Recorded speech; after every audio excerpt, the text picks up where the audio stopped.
नमस्कार, मानस Mishra one news India में आप सभी का बहुत बहुत स्वागत करता हूं। आखिरकार राहुल गांधी की वो वीडियो आ गई जिसमें राहुल गांधी ने भरी संसद में कांड करवाया।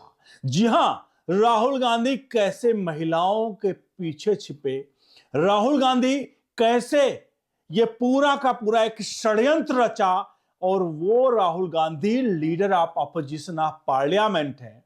अगर कोई भी ये वीडियो देखने के बाद अगर ये कहे अरे वो अभी तो बच्चा है, तो कम से कम अपने अपने दिमाग की आप जांच कराओ।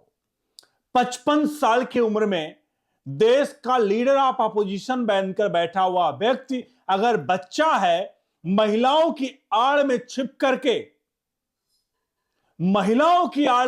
करके सुबह संसद में अगर इस तरह के कोई कृत्य करता है 55 साल की उम्र में, तो वो अभी बच्चा नहीं है। अगर कोई भी उसे बच्चा समझता है तो मैंने कहा ना कि शायद वो अपनी दिमाग की जांच कराए। चलिए दिखाते हैं पूरी वीडियो। और ये वीडियो जो कि संसद भवन से आई है उस दिन जब प्रधानमंत्री के ऊपर हमले की पूरी तैयारी चल रही थी।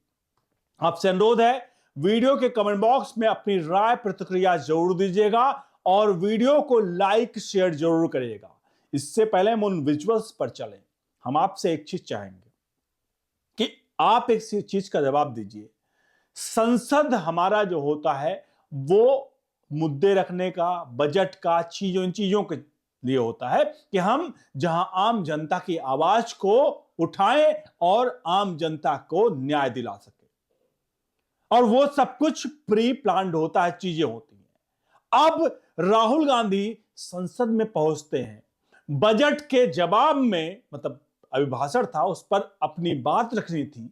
राहुल गांधी वहां पर पहुंचते हैं और एक अनपब्लिश्ड किताब जो कि अभी पब्लिश भी नहीं हुई, उसको लेकर के संसद में पहुंचते हैं, उसके तस्वीरें दिखाते हैं, उसको इस तरह से प्रचारित करते हैं कि आखिरकार सीधे तौर पर यह साफ पता चल जाता है कि राहुल गांधी को संसद की गरिमा का कतई भी कोई भी मतलब वो है ना, वो नहीं है कि वो गरिमा को बनाकर रखें।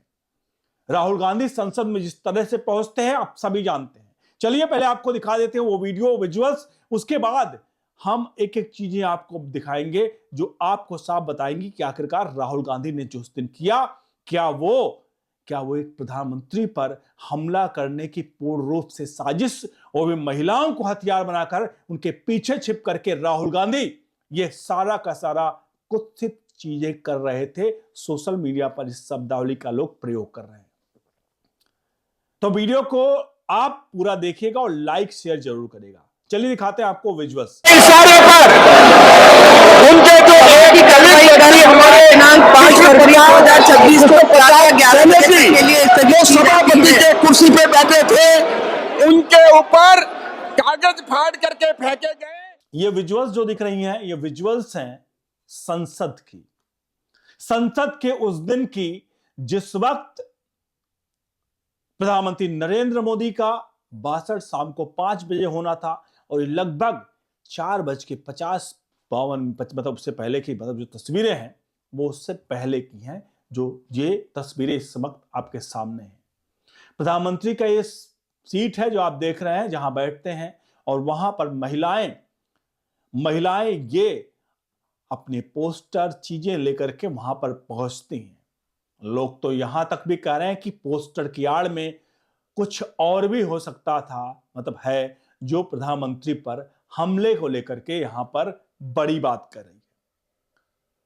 अब इस पूरे वीडियो को लेकर के जो हड़कंप मचा है, लेकिन सवाल यह नहीं है कि संसद में प्रधानमंत्री की मोदी की स्पीच क्यों नहीं होने दी गई। असल सवाल यह है किसने नहीं होने दिया, क्योंकि बजट सत्र चल रहा था, देश की अर्थव्यवस्था, गरीब, मिडिल क्लास, युवा, इन सब पर बात होनी थी। प्रधानमंत्री को राष्ट्रपति के अभिभाषण पर जवाब देना था, जो कि संसद की संवैधानिक और स्थापित प्रक्रिया है। लेकिन ठीक उसी वक्त विपक्ष राहुल गांधी जो ने वही किया जो हर सत्र में वो करते हैं, हंगामा। ना कोई लिखित नोटिस, ना एजेंडा, ना नियमों का पालन, बस जिद, पहले मुझे बोलने दो। अब सवाल उठता है, क्या संसद राहुल गांधी की निजी प्रेस कॉन्फ्रेंस है या देश की सर्वोच्च विधायी मंच? लोकसभा स्पीकर ने साफ कहा कि नियमों के तहत बिना नोटिस, बिना क्रम कोई भी पहले नहीं बोल सकता। लेकिन राहुल गांधी को नियम मंजूर नहीं थे। उन्हें बस नहीं चाहिए था, उन्हें चाहिए था, ड्रामा चाहिए था। और फिर वही पुराना पैटर्न दोहराया गया। पहले संसद में हंगामा, फिर बाहर आकर बयान, मुझे बोलने नहीं दिया गया। लोकतंत्र खतरे में है। अब जरा सोचिए, अगर लोकतंत्र खतरे में था तो राज्यसभा में बोलते समय खतरा कहां चला गया? सच यह है कि जब मुद्दों पर बोलने की बारी आती है तो राहुल गांधी सदन से बाहर आकर मिलते हैं, और जब कैमरा मिलता है तो लोकतंत्र याद आता है। भाजपा और प्रधानमंत्री मोदी का जो स्टैंड वो साफ है कि हम नियमों से चलेंगे, हम सदन में जवाब देंगे और देश के मुद्दों पर बोलेंगे। सरकार भागी नहीं। प्रधानमंत्री ने राज्यसभा में जवाब देकर दिखा दिया कि हम जिम्मेदारी से डरते नहीं हैं। डर तो उन्हें लगता है जिनके पास ना ठोस सवाल है, ना नीति की समझ है, ना कि विकल्प की तैयारी है। इसलिए संसद रोक दी जाती है ताकि सरकार बोले ही ना। लेकिन देश देख रहा है, देश समझ रहा है कि कौन काम करना चाहता है और कौन सिर्फ हंगामा। आज की राजनीति में फर्क साफ है। एक तरफ मोदी है जो प्रक्रिया, परफॉर्मेंस और स्थिरता की बात करते हैं, और दूसरी तरफ राहुल गांधी है जो नियमों से ऊपर खुद को मानते हैं और हार के बाद सिस्टम को दोषी ठहराते हैं। संसद में भाषण रुक सकता है लेकिन सच नहीं। और सच यह है कि देश को शोर नहीं, दिशा चाहिए, दिशा। और वो दिशा शायद नरेंद्र मोदी दिखा रहे हैं। और राहुल गांधी हर बार जब संसद में कोई भी स्पीच होती है, भाषण होती है, तो राहुल गांधी अटकाने, लटकाने, भटकाने का काम करते हैं। राहुल गांधी वो अनपब्लिश्ड किताब लेकर आए जो किताब अभी तक पब्लिश्ड ही नहीं हुई है। अब एक उदाहरण के तौर पर हम आपको बताएं, मान लीजिए मैं किसी पद से रिटायर होता हूं और मैं कोई किताब लिखता हूं। मेरी विचारधारा कोई भी हो सकती है, और ऐसी चीज जब मैं देश की सुरक्षा, देश की मतलब ऐसी चीजों के बारे में लिख रहा हूं जिससे दुश्मन देश उसका फायदा उठा सकते हैं। ऐसे में जब वो किताब लिखी जाएगी तो उस किताब के बारे में जाहिर सी बात है सरकार एक बार जरूर देखेगी। और सरकार अगर देखेगी और उस दौरान अगर उस किताब को लीक करा दिया जाए, तो वो भी संसद के जरिए, तो आप सोचिए कि कितना बड़ा षड्यंत्र ये रचा गया है पाकिस्तान और चीन के लिए, भारत के लिए। मतलब पाकिस्तान और चीन की बात करें, भारत के परिप्रेक्ष्य में ये बड़ा षड्यंत्र रचा गया है, जहां चीन जो सीना ठोक कर कहता है कई बार हर मंच पर भारत के खिलाफ, वहीं भारत में बैठे कुछ ऐसे लोग जो चीन के लिए किस तरह से भारतीय संसद में बैटिंग कर रहे हैं और कहते हैं हमारी भारतीय सेना बॉर्डर पर पिट रही है। जबकि सुप्रीम कोर्ट जब इसको लेकर कहता है कि कोई देशभक्त इस प्रकार के सवाल नहीं खड़े कर सकता, तो राहुल गांधी कहते हैं और प्रियंका गांधी कहते हैं कि जज को ऐसी भाषा नहीं इस्तेमाल करना चाहिए। यह है हमारे देश के leader of opposition of parliament की भाषा, और उनके भाषा की परिभाषा हमने बता दी आपको।